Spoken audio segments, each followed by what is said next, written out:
Il y a des moments où tu t'épuises à essayer, à vouloir plaire, à chercher des réponses, à contrôler ce qui t'échappe. Et plus tu insistes, plus les choses se ferment. Tu as cette sensation que plus tu t'impliques, plus la vie résiste, comme si tout fonctionnait à l'envers. Carl Jung disait que ce n'est pas en forçant que l'on trouve la paix, mais en laissant tomber ce qui ne nous appartient pas. Car souvent, ce qui nous fait souffrir, ce n'est pas la réalité. C'est notre attachement à la façon dont elle devrait être. Ce n'est pas ce qui est, mais ce que l'on attend encore désespérément. Quand tu arrêtes de t'en faire, ce n'est pas que tu abandonnes.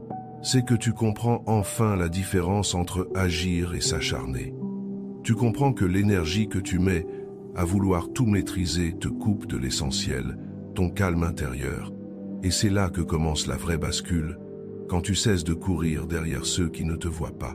Quand tu relâches cette peur de perdre, cette obsession d'être à la hauteur, quand tu renonces à forcer ce qui ne veut pas s'ouvrir, tu fais alors un pas vers quelque chose de plus vaste, une confiance qui ne dépend plus des résultats, une foi silencieuse en toi et en la vie.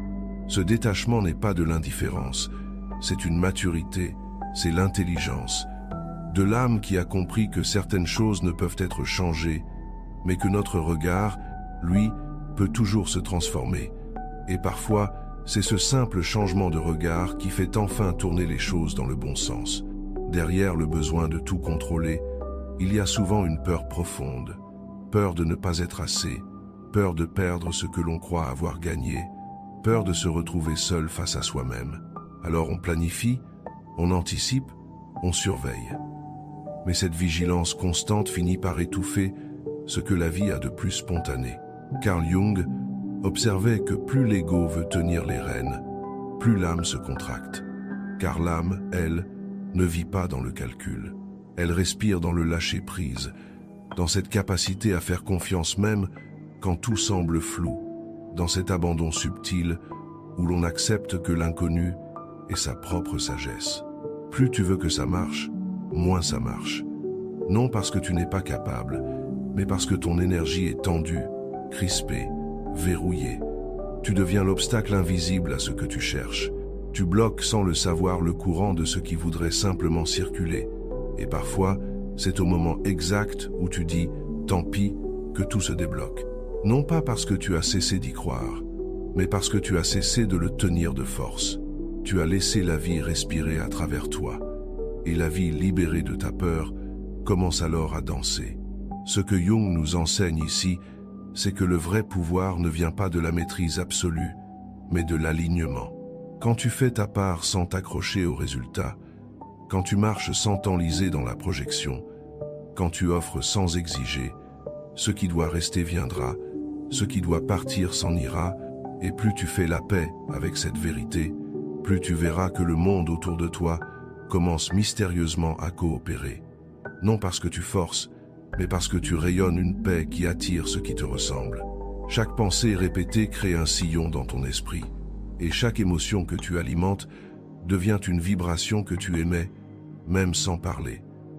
Quand tu t'inquiètes sans cesse, tu n'envoies pas seulement une information à ton cerveau. Tu nourris un champ énergétique autour de toi, un champ fait de tension, de doute, d'instabilité. Carl Jung aurait dit que ce que tu refuses de voir en toi se manifeste à l'extérieur, sous forme de circonstances. Plus tu vibres l'attente anxieuse, plus la vie t'envoie des réponses, qui prolongent cette vibration, non pas comme une punition, mais comme un miroir. L'inquiétude chronique est une prière que tu fais au manque. Tu demandes inconsciemment que rien ne se passe bien, parce que tu t'y prépares. Tu deviens ton propre prophète de malheur. Et le pire, c'est que tu crois que c'est de la prudence. Tu crois te protéger, alors que tu t'empoisonnes. Quand tu arrêtes de t'en faire, tu changes le message. Tu ne dis plus « je n'y crois pas ». Tu dis « je me fais confiance ». Et cette confiance, même silencieuse, agit comme un interrupteur. Elle ne change pas immédiatement ce qui t'entoure, mais elle transforme ta posture. Et cette posture transforme ton regard. Et ton regard finit toujours par changer ta réalité. Jung nous invite à comprendre que l'âme ne cherche pas la perfection, mais l'alignement. Elle veut que tu vives, pas que tu survives. Et la vie ne peut t'apporter ce que tu ne te crois pas digne de recevoir. Alors commence par respirer. par relâcher les mâchoires, les épaules, les attentes. Ne fais plus de ton inquiétude un mode de vie. Fais de ta paix un choix, même fragile. Et tu verras, sans comprendre exactement pourquoi, que les choses commenceront à mieux fonctionner. Il y a cette chose que tu voulais absolument, une réponse, une personne, une reconnaissance, un projet, et tu y as mis ton énergie, ton cœur, parfois même ton sommeil. Mais plus tu insistais, plus cela semblait te fuir, jusqu'au jour où, par lassitude ou sagesse, tu as lâché prise. Et c'est là, à ce moment précis, que tout a commencé à changer. Carl Jung expliquait que lorsque nous laissons partir quelque chose que nous avons désiré avec intensité, nous faisons place à un mouvement profond. L'inconscient cesse d'être comprimé, le champ de vie autour de nous se réorganise. L'obsession se dissout et l'espace ainsi libéré attire autre chose. Parfois la même chose, mais autrement. Parfois quelque chose de mieux, de plus juste, que nous n'aurions jamais imaginé. Ce n'est pas un hasard, c'est une loi subtile du vivant. Tant que tu tiens trop fort, tu retiens aussi l'énergie qui pourrait circuler librement. Tu veux attirer, mais tu enfermes. Tu demandes, mais tu contrôles. Et la vie, elle, n'entre pas par la force. Elle entre par la confiance. Ce que tu laisses aller sans rancœur, sans drame, sans lutte, revient parfois, mais guérit. Et s'il ne revient pas, c'est qu'il n'avait pas la force de rester. Et tu gagnes quelque chose de plus rare encore. L'abbé Jung dirait que dans chaque renoncement lucide, il y a un acte de puissance. Non pas parce qu'on ne veut plus, mais parce qu'on ne dépend plus. Ce n'est pas l'abandon, c'est la liberté intérieure, celle de continuer à aimer, à espérer, à créer, mais sans se perdre dans l'attente. Et souvent, c'est ce détachement qui permet aux choses d'arriver, parce que tu ne les appelles plus depuis un vide, mais depuis un plein. Et ce plein, c'est toi, enfin reconnecté à ta propre lumière. Tu crois manquer de temps, d'amour, de soutien, d'opportunités. Mais si tu regardes bien, souvent tu n'es pas en manque. Tu es en peur. Peur que ça disparaisse, peur que ça ne revienne pas, peur que ça ne t'appartienne jamais vraiment. Et cette peur colore tout ce que tu vis, même ce que tu reçois. Car Jung disait que l'inconscient ne fait pas la différence entre ce que l'on imagine avec intensité et ce que l'on vit réellement. Ainsi, lorsque tu vibres la peur de perdre, tu envoies un message puissant. Je ne suis pas prêt à recevoir. Tu te contractes, tu t'agites, tu observes chaque signe avec anxiété et tu empêches ce qui pourrait simplement venir. La peur du manque te pousse à vouloir tout sécuriser. Tu veux être certain que l'autre t'aime. Tu veux garantir que ton projet fonctionne. Tu veux que rien ne t'échappe. Et c'est dans cette volonté de figer que tu perds le mouvement naturel de la vie. Tu passes à côté du miracle présent, occupé à surveiller l'avenir. Mais quand tu arrêtes de t'en faire, tu invites une autre forme de richesse. Une richesse plus subtile, plus stable, celle de te sentir déjà complet. Non pas parce que tu possèdes tout, mais parce que tu ne te définis plus par ce qui te manque. C'est un basculement intérieur. Tu ne m'en dis plus, tu accueilles, tu ne contrôles plus, tu accompagnes. Et tu commences à remarquer que même ce que tu n'attendais plus commence à se manifester. Jung aurait dit que ce n'est pas la réalité qui doit changer, c'est ton état intérieur. Et parfois, changer ton état, c'est simplement cesser d'avoir peur. Ou plutôt, cesser de nourrir cette peur comme une vérité. Elle est là, bien sûr, mais elle n'est pas toi, et elle ne commande plus ta route. Et quand tu vis cela, même un petit pas en avant devient une victoire silencieuse. Une preuve que tu n'as jamais vraiment manqué de rien, sauf peu, être de confiance en ta propre lumière. Tant que tu vis pour répondre aux attentes, tu ne vis pas vraiment. Tu ajustes ta voix, tes gestes, tes décisions à ce que les autres attendent de toi. Tu te déformes sans t'en rendre compte. Et un jour, tu te regardes et tu ne te reconnais. Plus Sung Carl Jung voyait dans cette dynamique une perte du soi profond. Il disait que l'individuation, ce processus par lequel on devient pleinement soi, passe par une rupture avec le besoin de plaire à tout prix. Non pas pour devenir dur ou distant, mais pour devenir vrai. Car plus tu essaies de te conformer, plus tu t'éloignes de ton centre. Tu entres dans une fatigue invisible, une lassitude de l'âme. Ce n'est pas que les autres t'oppressent, c'est que tu as cessé de t'écouter. Tu veux être aimé, compris, reconnu, et tu oublies que la première personne à t'accorder cela, c'est toi. Arrêter de t'en faire, ce n'est pas devenir insensible. C'est cesser de croire que ton bonheur dépend de la validation extérieure. C'est faire la paix avec le fait que tu ne seras jamais assez pour certains et que ce n'est pas grave. Parce que tu ne vis pas pour combler leur manque. Tu vis pour honorer ton chemin. Et quand tu assumes cela, quelque chose de rare se passe. Tu attires des relations plus vraies, des situations plus justes, des réponses plus alignées. Parce que tu émets enfin une fréquence qui ne demande rien, mais qui rayonne tout. Ce qui est en paix attire ce qui est en paix. Ce qui est entier appelle ce qui respecte l'intégrité. Ce qui ne se cache plus devient un phare. Et les phares n'ont pas besoin de courir après les bateaux. Ils éclairent. Et ceux qui naviguent dans le noir les trouvent naturellement. C'est ce que tu deviens quand tu cesses de t'en faire. Un être libre, qui ne supplie plus d'être accepté, mais qui inspire simplement par la tranquillité d'être soi. Tu as sans doute déjà remarqué ce paradoxe étrange. Plus tu veux quelque chose avec intensité, plus cela semble te fuir. Plus tu t'attaches à un résultat, à une personne, à une réponse, plus l'univers semble se refermer autour de toi. Et tu te demandes, pourquoi est-ce que rien ne marche alors que j'y mets tout mon cœur? Carl Jung aurait répondu que ce n'est pas ton cœur le problème, c'est ta crispation intérieure.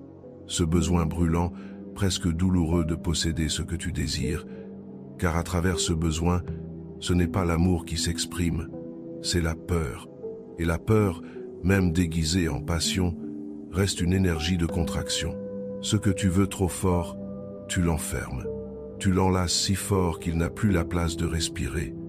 Tu crois attirer, mais tu repousses. Tu crois retenir, mais tu fatigues. Et parfois, ce n'est pas la vie qui te dit non, c'est ton propre excès d'attente qui bloque la fluidité naturelle de l'expérience. Quand tu arrêtes de t'en faire, tu relâches cette tension, tu ouvres un espace, tu acceptes que ce qui doit venir viendra. Non pas parce que tu le mérites, mais parce que tu es prêt à l'accueillir sans peur. Et dans cet espace, l'inattendu entre, le miracle se glisse.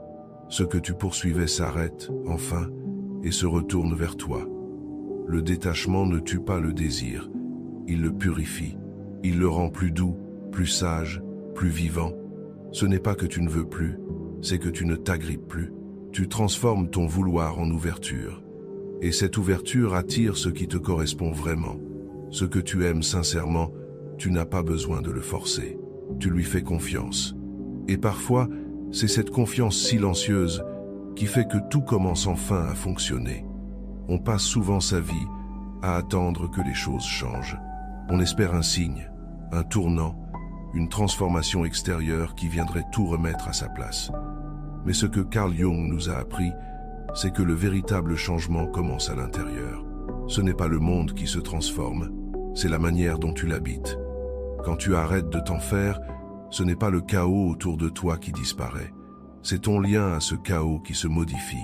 Tu n'es plus aspiré par chaque peur, chaque incertitude, chaque silence. Tu observes, tu accueilles. Tu ne perds plus ton centre à chaque courant d'air. Et c'est cette stabilité intérieure qui, peu à peu, attire une autre réalité. Les mêmes événements peuvent survenir, mais tu n'es plus le même. Tu ne réagis plus de la même manière. Tu réponds au lieu de réagir. Tu choisis au lieu de subir.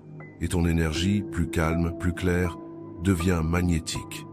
Jung nous rappelait que l'univers répond à ce que nous sommes, pas à ce que nous disons vouloir. Et ce que tu es à chaque instant se traduit par ta vibration, ton état intérieur, ta posture silencieuse face à la vie. Alors quand tu t'alignes, même sans mots, même sans action visible, tu envoies un message différent. Tu ne m'en dis plus, tu invites, tu ne luttes plus, tu accompagnes, tu ne crains plus, tu ouvres. Et ce que tu attires n'est plus un reflet de ton manque, mais une résonance de ton apaisement.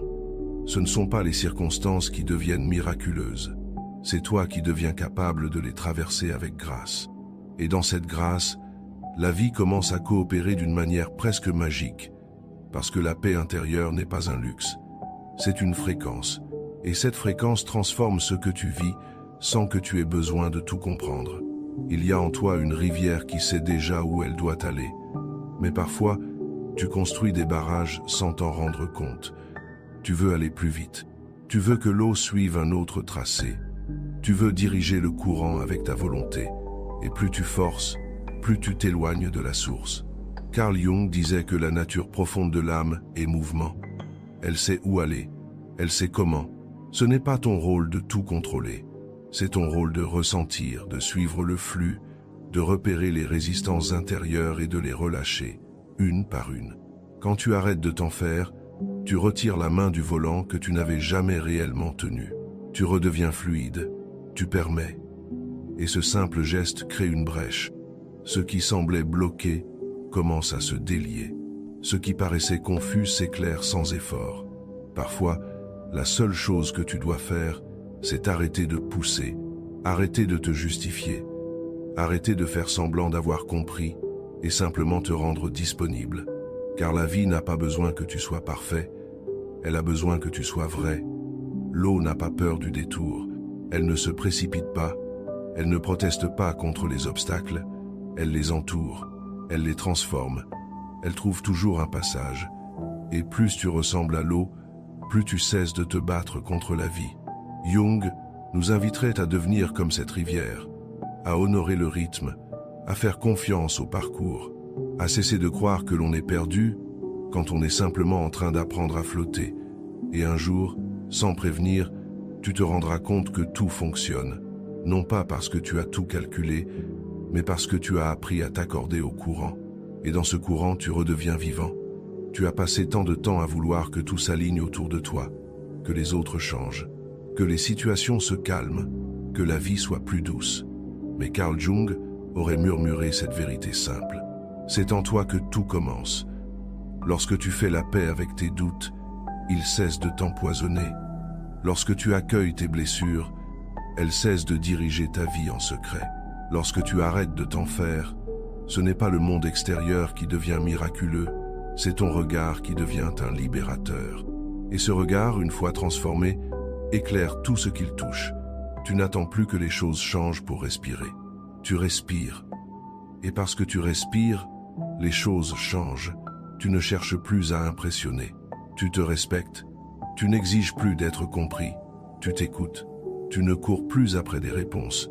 Tu deviens l'espace où les réponses se révèlent. Et dans cette posture silencieuse, le monde commence à répondre autrement.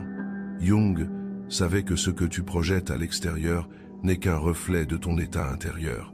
Alors si tu veux que tout commence à fonctionner, commence par toi, pas en te forçant, pas en t'accusant, mais en te retrouvant, doucement, profondément, authentiquement. Ce n'est pas une solution magique. C'est un changement de direction, une renaissance, une décision intime de ne plus être esclave de la peur, du manque, de la tension. C'est choisir d'exister depuis un lieu plus stable, plus vaste, plus vrai.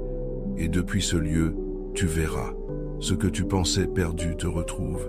Ce que tu croyais bloqué se débloque. Ce que tu voulais forcer vient à toi, sans bruit, sans lutte, sans condition. Parce que tu ne l'exiges plus, tu l'incarnes. Et tout commence enfin à fonctionner.